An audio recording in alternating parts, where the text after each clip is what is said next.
زلزال حكومي يهز حكومة أخنوش وهؤلاء الوزراء خارج الحكومة قريبا. تغييرات كبيرة في المناصب الحكومية بسبب فساد بعض الوزراء. لكن قبل الخوض في التفاصيل لا تنسوا متابعتنا لتتوصلوا دائما بجديد أخبار المملكة المغربية يوميا.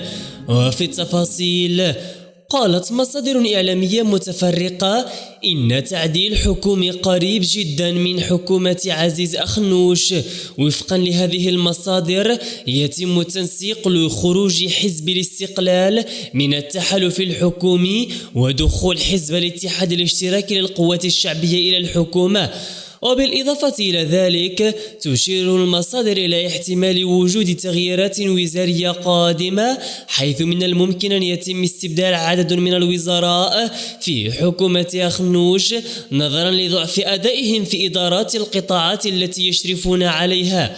ومن بين الوزراء المحتملين للخروج يشمل ذلك عبد اللطيف مراوي وزير التعليم العالي والبحث العلمي والابتكار، ومصطفى بيطاس وزير المنتدب لدى رئيس الحكومة والمكلف بالعلاقات مع البرلمان والناطق الرسمي باسم الحكومة، بالإضافة إلى عواطف حيار وزيرة التضامن والإدماج الاجتماعي والأسرة.